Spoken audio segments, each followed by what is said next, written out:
Hello, everyone. It's Mae Smith, and I am back with another behind the scenes for Grief Like a River. Ta da!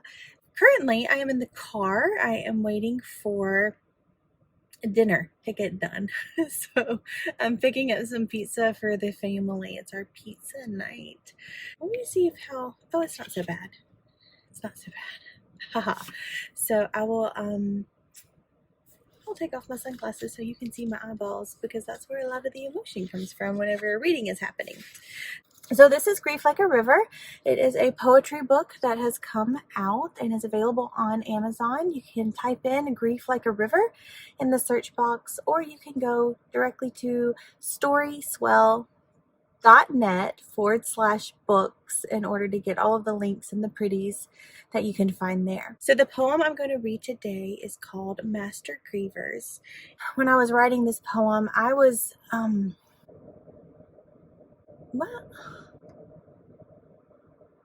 mad when I wrote Master Grievers. So I was looking for some practical, like step-by-step tips or hacks or some sort of easy button in order to get me past the pain and get me to a place of contentment. I was looking for normality, and there was no such thing as more normality anymore. And grief changes you in a way that doesn't really allow you to go back to the way that you were. And so it took me a long time to realize that that was not the goal. Going back to how things were was not the goal.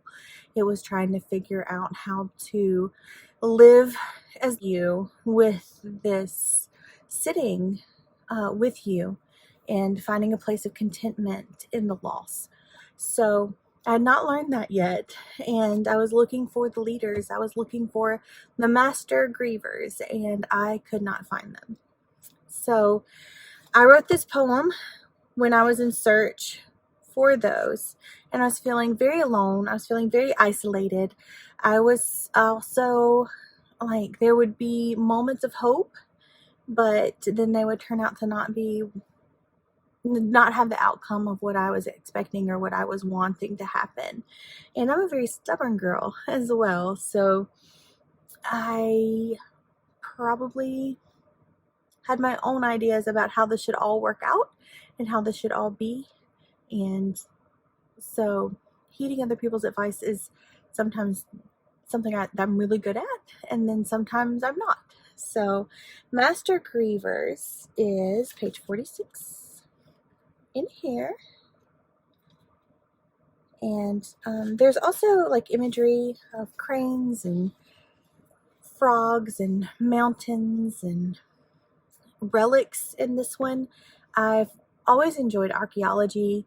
Archaeological movies are kind of my favorite things. I love looking at all of the history that we can learn from broken jars and findings in the dirt. And so there are kind of some metaphorical relations to ruins in here as well, but that's because I like them. So here we are, Master Grievers. This one does not have an illustration connected to it, but I will show you the art for the section because it has imagery of the cranes and the frog in there too. So I'll do that. All right. Master Grievers. It's a mausoleum, this grave purgatory, high on a mountain. How high, I'm uncertain. Dense clouds clog the view, but the air feels stretched and thin. Swooping, frog-snatching cranes remind me that the world still exists down below, where the angles of the mountain cease descending and pull. I think that's where I'm from, but the memories of me before this place have been removed, like a discovered shiv on a prisoner. I don't know how to tell a rescuer to find me. I hear a voice in the fog but see no one. I can't cling to a cold whisper. Though the tone is too familiar, I have no answer for the source, and I'm convinced he has no answer for me. I found pieces of lessons on torn, scattered parchment, but mostly I taught myself, assuming meaning from the way the paintings drooped and faded, from the wear of ancient stone carvings, from hidden messages etched on sacred jars. I've tried all the fragmented advice. Some relieved the pressure, but none were permanent. I've worked out that those who are filled with the wet, sincere slime of grief end up here. Or at least they used to. I've traced every corridor and searched every room. I know the character of each stone used to raise the sky-tipped turrets.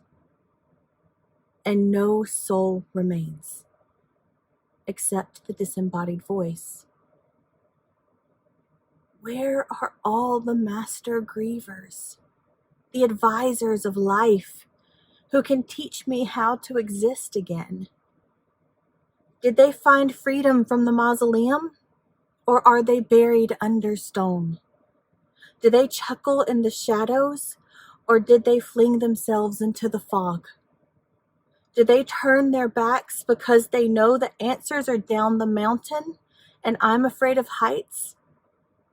Or is the help I seek traveling by breeze in a voice I almost recognize, speaking to me in tenors? Am I to play like unsuspecting frogs and guess my salvation from the movements of hungry cranes? And that is Master Grievers. Nice and cheery for you today. So I told you that I would show you the art from the section page, yeah. And because it does have the imagery, a lot of the imagery from that poem. So here it is. This is immersion section, and here is the art. There's the crane snatching a frog. And each one of my sections has a little bug in there. So we have the firefly, the mosquito, the dragonfly, the moth, the butterfly. And there's one more. Oh, there's a wasp. Sorry. And a wasp. So there's number 6. So each of them kind of have like these little special touches. I wanted it to be something special, something that you could feel the love in and the care for. Because if you're going through something like this, sometimes you don't always feel loved, and you don't always feel seen. So maybe through all of the little details and the specialness that has gone into Grief Like a River, I hope that you can find some community in that. And I hope that you can feel a little seen and not so alone.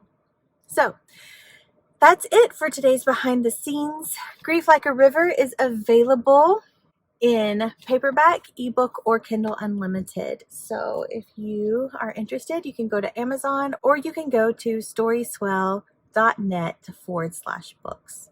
Thank you so much for watching, and I will be back with another behind the scenes. Thanks. Bye.